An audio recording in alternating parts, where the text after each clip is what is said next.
So Eastern Cape, this is what they wrote. It's question 5, 2023. They say in the diagram below shows the graph of f of x. What kind of a function is this one? It is a hyperbolic function, okay? And then the asymptote of f intersects at -3:1. What does that mean in other words? It means which they are giving us the x value of the asymptote and the y value of the what of the asymptote. So what is the vertical line? What is this vertical line based on this point here? What is going to be the vertical line? Vertical is the one for x. Huh? It's -3. So we can come and tell them, okay, here is the point of intersection. It means this line here is going to say x is -3. Yeah? What is our y? Y is going to be equal to what? -1. And then look at this. They gave the learner the asymptotes. After giving the learner the asymptotes, okay, they gave you as a point, but still the asymptote doesn't change. And then you have the vertical line, also have the horizontal line. After that, they give you one more point that you can use so that you can determine the equation. Okay, based on what we just spoke about, man. First question says, write down what are going to be the values of P and Q. Now remember, what is Q? Q is whatever the horizontal line is, okay? So what is going to be our Q? Our Q is going to be equal to what? -1. Now let's be careful. P, unlike Q, P is the value that we substitute so that we can get -3. So what is the value that we can substitute here such that we can get -3? So P is not -3, but what is P? Yeah, so I'm going to tell them which P is going to be equal to 2, 3, and then we get 1, we get 2. Does it make sense? And then from here onwards, after getting our 2 marks, here's the good news here tomorrow as you are writing. Think about this. If when you understand which P and Q can be something, let's say Elena make a mistake and then they say P is -3, I'm going to give them wrong this. I agree they said it's -3. But now when the learner continues, they said Q is -1. So they get a mark for Q is 1, but they get a wrong mark for P is -3. As the learner continues to the next question, they say determine the value of A. The learner should write something like this. Y is going to be equal to A all over X -3. I agree when they said P is -3. So you should write -3, -1, like this. And then from there onwards, they are looking for A. How do you get A? We spoke about this. How would I get A? They need to substitute. Yeah? Yes. It's. No, I'm saying, let's say you are wrong tomorrow. If you are wrong and then you continue with your wrong, that is why I said this person is wrong here. You see, this person is wrong. I gave them wrong. I can't penalize you for being wrong. One to good when you're wrong for the rest of your life. No. You were wrong here. I get it. You were wrong here. And then you took your wrong and then you put it here. Okay. Yeah, it's positive marking when you go here. Then you remember, okay, Mara, how do I get A? You say A, you are going to get it by saying you have -5, which goes with 0. And then you come and say, okay, but now you are going to use the fact which you have 0, which is going to be equal to A all over -5 -3 -1. Finally, there's a mark for substituting this point. You get a mark for substituting the given point. There's a mark for that. 1 mark. And then where is the other mark that you're going to get here? You're going to get another mark for simplifying this thing. I agree we are going to take this one to this other side. But this is wrong. We all agree it's wrong. Don't do it tomorrow. It's wrong. But should it happen, which value you find yourself first? Okay, let's do the right thing. P is 3. And then Q is -1. Okay, sure. We spoke about you being wrong. We are not encouraging it, but I will just say, just in case. Okay, let's do the right thing then. Let's get the value of A. How would you get the value of A? We agree it's 5.2. We're going to say which Y is going to be equal to A all over X. What am I writing here? It's +3 -1. Like this. So you come and substitute this point. There is not any other point that we have, guys. There is no any other point. I agree this one is not given. Even if it's intersecting, they didn't give you. So you can't force a point. This one is the asymptote. You can't use that one. You're going to use points that lies on this line. They lie on the given line. They lie on the parabolic function. They lie on the hyperbolic function. They lie on the exponential. Those are the points that you're using. So in this case, we're going to say we have 0 for Y. which is going to be A all over. What is our X? Minus 5 plus 3 minus 1. And then we say we're going to give Elena a mark for doing this. We're going to give you a mark for substituting this point here. Take minus 1 to this other side. What do you get? 1, which is going to be equal to A all over minus 2. Cross multiply. It says what is A? A is minus 2. You get out your 3 marks. Here are your 3 marks. Yes.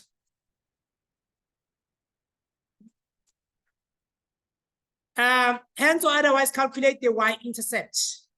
Guys, all the functions, they have y-intercept. All of them, they have the y-intercept. How to get y-intercept? X should be 0. Now, let's say, you are wrong. Agree when you couldn't get the equation. Whatever equation that you got here, let's say you got a wrong equation, but you get the y-intercept according to the wrong equation that you used there. I'm going to give you full marks. So Elena shouldn't stop just because whether they feel good the answer is wrong. So yeah, what are you going to have? You're going to have y addition, which is going to be given as minus 2 all over x plus 3 addition, minus 1. If we want to get the y-intercept, you say I should put what here? I'm going to give you a mark for putting 0 here, 1 mark. And then after that, you type this in your calculator. Type this in your calculator. What do you have? You have minus 5 all over what? All over 3. And then we give you another mark here. And then you see which Elena is going to get a mark even if the equation is wrong. For remembering which y-intercept, x should be 0. So we give you a mark for that. Okay, let's write down the domain. What is the domain? Possible values of x. Okay? We spoke about this. Now look at this graph here. Graph here. It appears before the vertical line. Can you see that? Okay? There is a graph before the vertical line. Is there any graph after the vertical line? Is there any graph after the vertical line? Check. So there is a graph before the vertical line. Okay? There is a graph after the vertical line. Okay? For the fact that there is a graph before and after the vertical line, when you talk about x, vertical line, domain, vertical line. So there is a graph before the vertical line. As I go to the vertical line, here is a graph. I can see it. I can highlight it. Here it is. Is there a graph after this vertical line? Yes, there's another graph after this vertical line. So what is going to be the domain? Then it means you can tell them there is a graph before the vertical line. There is also a graph before after the vertical line. How to write that mathematical? You say which x is an element of all the real numbers. There is a graph before the asymptote, and then there is also a graph after the asymptote. But there's something that our graph is not. What is our graph not? It is not -3. It is not equal to -3. Yes. You don't put it equal. No. We're saying x is an element of all real numbers, but x cannot be -3. It cannot be -3. X is an element of all real numbers, but x cannot be -3. Now, guys, let's be careful here. Now you have a tendency of doing something like this. Let's talk about this one here. What is going to be the domain of this function here? Negative infinity up until positive infinity. Is there any vertical asymptote here? There's no vertical asymptote. Okay? Is there a graph on the negative side? Do you see the graph on the negative x values? No. Do you see a graph on the positive x values? Yes. Is there a graph this side? Do you see is there a graph here? Yes. There is a graph. Okay? Yes. Is there a graph here? So this graph is from the negative side up until you go to the what? To the positive side. There's no break in between. This one in a break. Yes, the difference between this graph and this graph. This graph here, it goes, it takes a break. And then there's a vertical line. Yes. And then there's another graph that continues from there. So it's everything except this. This one doesn't have a break. Yes. Infinity. Yeah, you can say from negative infinity up until negative infinity. Even here, you could have written this thing this way. You can say x is an element from, you can say x is going to be an element from negative infinity up until positive infinity. Okay? But x cannot be minus 3. That one, x cannot be minus 3. It's everything except minus 3. Because there's a break. Are we still good? Determine the line of axis of symmetry of F with a negative gradient. Determine the line of axis of symmetry of F with a negative gradient in the form of y is equal to mx plus c. How do we do that? We need to have the equation. Kana, what is our equation, by the way? Y is equal to minus 2 all over x plus 3 minus 1. Okay, guys, if you want to get the axis of symmetry, this is how we get the axis of symmetry. You are going to take this part. Yes. Let me put it this side. We are going to take this thing here.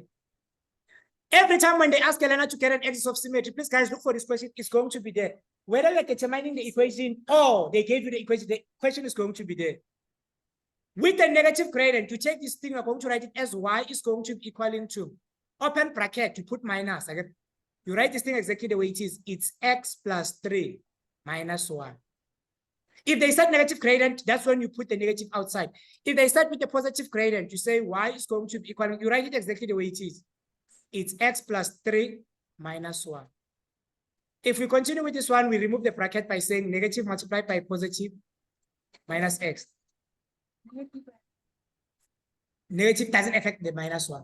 It only affects the bracket. I get these things are inside the bracket. So you have negative multiplied by positive here. It's minus 3, minus 1. And then you have minus 3 minus 1, which is going to give us minus x minus 1 minus 4. And then you'll get your 2 marks here.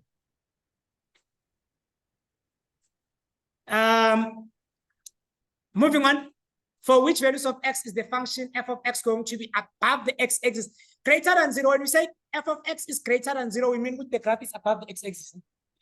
So go and look for where the graph is above or equals to the x-axis. It should be above the x-axis or equals to the x-axis. Now you go to your graph. Let's go and check our graph then. On your graph, you are going to highlight this thing here. Here's the x-axis. And then this is also confusing for learners. I've seen this. Sometimes learners, they get confused. Guys, the x-axis and the y-axis, you'll see it by this. Again, this one, it's y. You see this? This is the x-axis. This is not the x-axis. As much as this is a vertical line, this one here is also a vertical line. This one here is going to be your y-axis. This one here is going to be your x-axis. Are we together? Now that you have identified your x-axis and your y-axis, here you have your x-axis. Your x-axis, it tells you about y. That is the strange thing. Just like here, this line here, the horizontal line here, it didn't tell you about x. It told you about y. It says y is equal to minus 1. Okay. Now, what does this line? What is the equation of this line here? The equation of this line is y is equal to what? To 0. Let's check our graph then. Our graph can either be above the x-axis or it can be below the x-axis. Go and highlight when it's above the x-axis. This is above the x-axis. This is above the x-axis. Our graph is above the x-axis. Okay? Let's use a different highlighter to highlight when the graph is below the x-axis. The graph is below here. This graph is also below here. X-axis is this line, guys, not this one. This one is not an x-axis. Okay? So, the green part represents below the x-axis. The red one represents above the x-axis. Okay? So, examiner can ask learners, determine values of x when this thing here is less or equals to 0. Okay? Less or equals to 0. What do I mean? Below or above? Below the x-axis. F of x greater or equals to 0. Above or below? Above. Okay. Above. What are the x values that are making this to be possible? We start from minus 5. Okay. Ama values are they bigger than minus 5 or less than minus 5? They're bigger than minus 5. Okay. But they can't go beyond this point here because the graph here called a line at least stop here. So I'm going to tell them, which okay, x is an element from minus 5, but x cannot go beyond the asymptote. Because if x goes beyond the asymptote, your graph here is below is green now. We don't want it anymore. So x is going to be an element between minus 5 up until I get you to the asymptote. There's the good news about this question, but in a 1 mark for identify minus 5. And then there's also going to be another mark for say asymptote, which is minus 3, curve bracket. And then you get another mark there. Yes, sir. Why here C7 say a square bracket? I agree they said greater or equals to. Yeah. Here, this is equaling to. This thing here, y wako is equaling to 0. X wako is equaling to 5. This is the equaling to. It says y is equaling to 0. Y is equaling to 0. When y is equaling to 0, we have minus 5. X is minus 5, y is 0. So Yes. that's the equal part. Get this one. But the minus 3, we can't touch the minus 3 because minus 3 is a what? It's an asymptote. My Zoom learners, any question? Now you are the VIPs. Yes. Oh, that's We are still fine. Eh?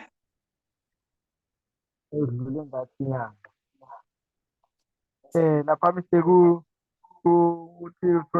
minus 5.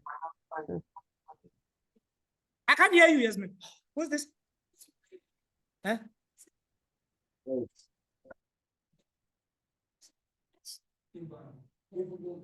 Go fresh. But I can't hear Fresh. Okay, Fresh. I think I will answer your question. Let's finish this one first. And then I'll answer your question. I think he's asking me how did I get minus 5? How did I know which is minus 5? And then they say here, describe the transformation of F to give G. This is G. Let's go with F. What is F?